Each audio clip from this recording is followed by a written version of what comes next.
তোমরাও চলে এসছো। নমস্কার, বর্ধমান ঘরকোনা একটা ব্লগ থেকে সবাইকে স্বাগত। আজকে বিকেলবেলা কফি খাচ্ছি। মুখরোচক তো অনেক কিছুই দেখাচ্ছি, তো মুখরোচকের ভেতরে সবচেয়ে স্পেশাল যেটা আমাদের বাঙালিদের সব থেকে প্রিয়, আজকে সেটাই তোমাদের সঙ্গে শেয়ার করব।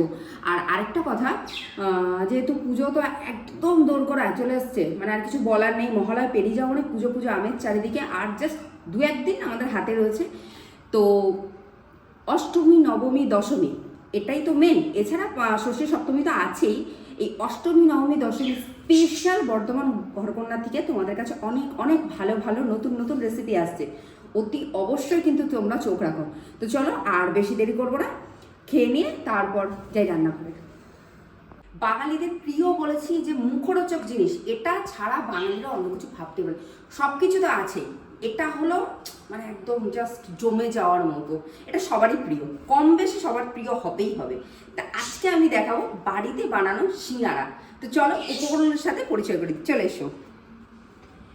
আমি এখানে আলু টুকরো করে কেটে নিয়েছি। আর হ্যাঁ, আলুর আমি ছোবলাগুলো কিন্তু ইচ্ছে করেই ফেলিনি, খোসাগুলো শুদ্ধ আমি আলুটাকে কেটে জলে ভিজিয়ে রেখে দিয়েছি। আর আলুটা যেমন ইচ্ছা, মানে ছোট ছোট টুকরো করতে পারো, এরকম ধরনের টুকরো করলেও হবে। আমি ময়দা মেখে রেখেছি, ময়দাটা মেখেছি আমি কালো জিরে, সামান্য নুন, চিনি আর অল্প ঘি দিয়ে। এটা কিন্তু আমি তেল দিয়ে মাখিনি, ঘি দিয়েছি, গন্ধটা ভীষণ ভালো হয়। আর বাড়ির তৈরি তো এইভাবে করো, ভালো লাগবে। চলো বাকিগুলোর সাথে পরিচয় করে দিই। লাগছে কাঁচা বাদাম, ময়দা, ঘি, 5 ফোড়ন, হলুদ গুঁড়ো, নুন, চিনি, আর এটা রয়েছে কাঁচা লঙ্কা, আর এখানে আদা। এই দেখো আদাটা যাই হোক নিচে গ্রেট করা রয়েছে। তাহলে ঠিক বললাম তো যে বাঙালির সবচেয়ে প্রিয় মুখরোচক জিনিস। তো চলো শুরু করা যাক। শুরু করছি রান্নাটা, মানে তেল দিচ্ছি, সর্ষের তেল দিয়ে কিন্তু করব পুরটা। তো বেশি সর্ষের তেল লাগবে না, অল্প দিলেই চলবে, কারণ ঘি পড়বে তো। আমি 1 চামচের মতো সর্ষের তেল দিলাম। তেল গরম হয়ে গেছে, এবার আমি এই যে কাঁচা বাদামগুলো রেখেছি এগুলো আমি ভেজে নেব। বাদামটা ভেজে তুলে নিয়েছি, এবার আমি 5 ফোড়ন সোমবারে দিচ্ছি, বা ফোড়ন দিচ্ছি, সোমবারটা ভুল করে বলে ফেললাম। আদা আর কাঁচা লঙ্কা কুচিটা দিয়ে দিচ্ছি। এই দেখো আদাটা, আদা আর কাঁচা লঙ্কা কুচিটা ভালো করে মোটামুটিভাবে ভাজা হয়ে গেছে, ভালোও বলতে পারো বা মোটামুটি করে ভাজলেও চলবে। হ্যাঁ, আমি আদা আর কাঁচা লঙ্কাটা এখানে কুচি করে দিয়েছি, তোমরা চাইলে এটা বেটেও দিতে পারবে। এবার আমি আলুটা দিয়ে দিচ্ছি। আলুটা মশলার সাথে ভালো করে মিশিয়ে নিলে, মশলা বলতে আর কিচ্ছু নয় কিন্তু। এবার আমি এই সময় হলুদ গুঁড়ো দিয়ে দিচ্ছি, একটু চিনি দিয়ে দেবো, আর নুনটা আন্দাজ মতো দিতে হবে, কারণ ময়দাতে কিন্তু অল্প নুন মাখিয়ে রেখেছি।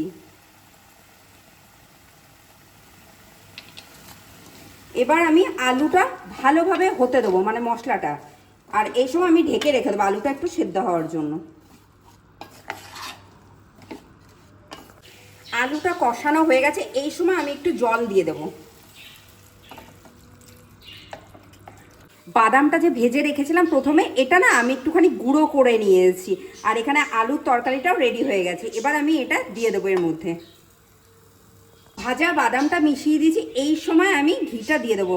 পুরটা একদম রেডি হয়ে গেছে, ঘিটা মিশিয়ে আমি ঠান্ডা করে নিয়ে ফিরে আসছি। পুরটা ঠান্ডা হতে দিয়েছি, এই সময় আমি ময়দাটা লেচি কেটে নিয়ে পকেটগুলো তৈরি করব। দেখো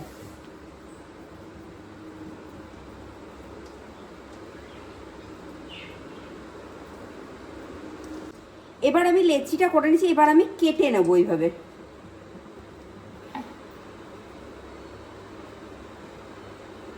কেটে নিয়েছি বেলে আর্ধেক করে বা চারকোনা করে, যেটা দেখলে। আমি আর্ধেকও করে নিয়েছি, চারকোনা করেও কেটে দেখিয়ে দিলাম। এবার দেখে নাও সিঙ্গাড়াটা কীভাবে বানাচ্ছি। একটা লেচি তুললাম, এইভাবে ফোল্ডটা হবে।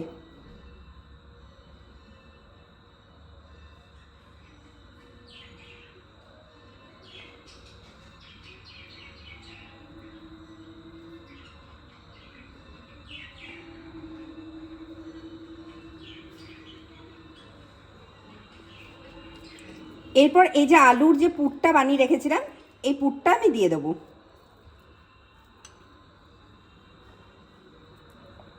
পুরটা দিয়ে দিয়েছি। এবার এখানে একটু জল রেখেছি, এই জলটা দিয়ে এই মুখটা বন্ধ করে দেবো। হ্যাঁ, আর এটা কিন্তু মাস্ট, এই জলটা দিতেই কিন্তু এখানে হবে, নাহলে কিন্তু এটা মুখটা বন্ধ হবে না। আর এই জায়গাটা এরকমভাবে একটুখানি বেঁকিয়ে নিতে হবে।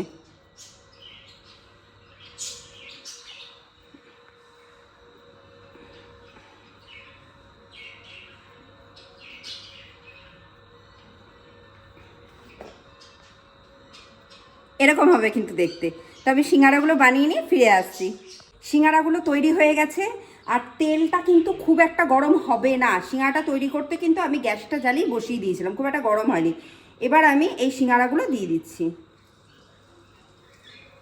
আর সিঙ্গারা কিন্তু সবসময় ঠান্ডা তেলে ভাজতে হয়, খুব ঠান্ডা নয়, এরকম হলেই হবে।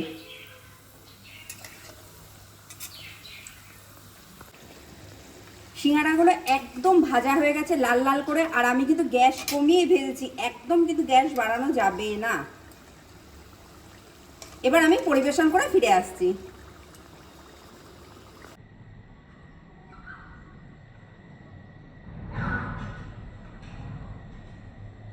তৈরি হয়ে গেছে সিঙ্গারা। দেখেছো বাড়িতেই কত সহজে বানানো যায়, এটা কিন্তু খুব একটা ঝামেলার কোনো কিচ্ছু নয়। আর এটা আজকে আমি আলু দিয়ে বানানো দেখিয়েছি, তার কারণ হলো যেহেতু আজকে মঙ্গলবার, আমরা নিরামিষ জিনিসটাই পছন্দ করি, তাই। এটা কিন্তু অনেক রকম ধরনের হয়, এটা চিকেন দিয়েও হয়, আবার মাটন দিয়েও হয়, আবার নতুনত্ব আমি এখন দেখেছি চাউমিন দিয়েও নাকি সিঙ্গারা হয়। তো যদি কখনো সম্ভব হয় সেটাও তোমাদের আমি বানিয়ে দেখাবো। তো গরম গরম আমরা সবাই বাড়ির একসাথে মিলে চা দিয়ে সন্ধেবেলাতে বসে এটা জমিয়ে খাবো। তো যাই হোক, তোমরা অতি অবশ্যই বাড়িতে এটা ট্রাই করো, আশা করি তোমাদের ভীষণ ভীষণ ভালো লাগবে। তো আজকের রেসিপিটা, আজকের ভিডিওটা যদি ভালো লেগে থাকে, তোমরা অতি অবশ্যই আমার চ্যানেল সাবস্ক্রাইব করো, শেয়ার করো, লাইক করো, প্রচুর প্রচুর কমেন্ট করো। আর যদি কিছু ভুলে থাকে নিজের ভেবে ক্ষমা করো। আর লুকসটাতে যেও না প্লিজ, কারণ এই রান্না ঠান্না করতে গিয়ে, আর তার মধ্যে হলো সবথেকে বড় সমস্যা হচ্ছে আমার রিসেন্টলি ভীষণ চুল উঠছে, তার জন্য চুলটা একটু বেঁধে নিয়ে রান্না করতে হবে, যদি খাবারে পড়ে যায় তাই।